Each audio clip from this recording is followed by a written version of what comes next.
বিস্তারিত বলবেন। ফলপ্রসূ হয়েছে ইনশাল্লাহ। আমরা দেখেছি মহাসচিবের মিটিংয়ে উপস্থিত ছিলেন, উনি ব্যাখ্যা দিবেন। নিউ ইয়র্কের সাংবাদিক ভাইয়েরা যারা এসেছেন, আমাদের পক্ষ থেকে আপনাদেরকে অসংখ্য ধন্যবাদ।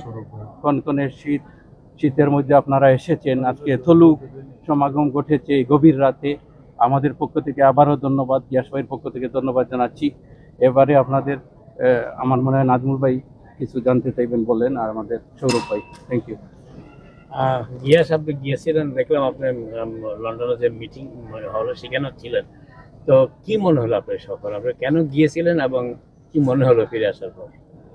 প্রথমে আমি ধন্যবাদ জানাই আমাদের যুক্তরাষ্ট্র বিএনপি নেতাকর্মী, স্টেট বিএনপি অঙ্গ সংগঠন, সহযোগী সংগঠন যারা আছেন, সকলে আজকে এয়ারপোর্টে আসছেন, আপনাদেরকে ধন্যবাদ। প্রথমত আমি যুক্তরাজ্য বিএনপির যে সভাপতি জনাব মে মালেক, তার নিমন্ত্রণে আমি লন্ডনে যাই। তিনি বলছেন যে 3 তারিখে, ডিসেম্বরের 3 তারিখ আপনার একটা বিশাল মহাসম্মেলন হবে। বাংলাদেশ থেকে বিএনপির সংগ্রামী মহাসচিব তিনি উপস্থিত থাকবেন।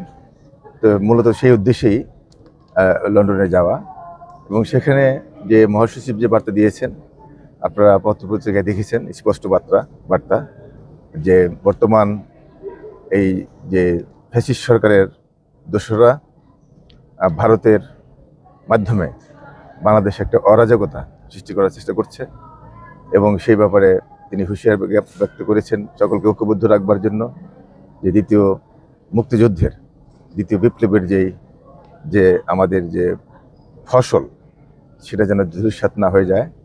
স্বৈরাচার, স্বাধীনতা বিরোধী, ভোটচোর, ন্যায় বিচার এবং গণতন্ত্র বিরোধী এই ফ্যাসিস্ট সরকার, তার দোসররা যাতে ফিরে না আসতে পারে। এবং আপনারা জানেন মহাসচিব বলেছেন যে আমাদের এই বর্তমান যে অন্তর্বর্তীকালীন সরকার, তাদেরকে, এই সরকারকে আমাদের সমর্থন দিতে হবে, এবং যৌক্তিক সময়ে সংস্কার করে এই যে জনগণের যে ভোটের অধিকার, ন্যায় বিচার, গণতন্ত্র, সেটা ফিরে দিতে হবে।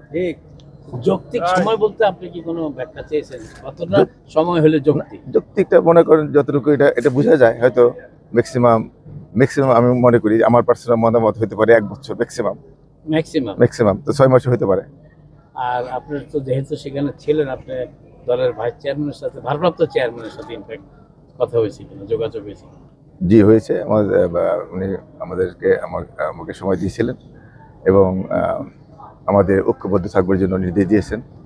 যুক্তরাষ্ট্রের আমাদের 19টি কমিটি হয়েছে, সেই কমিটি যাতে মেইন স্ট্রিমে কাজ করে, ঐক্যবদ্ধভাবে আমাদের প্রবাসের যারা আমরা আছি তাদের প্রশংসা করেছেন, আমাদের ভূমিকা নিয়ে প্রশংসা করেছেন।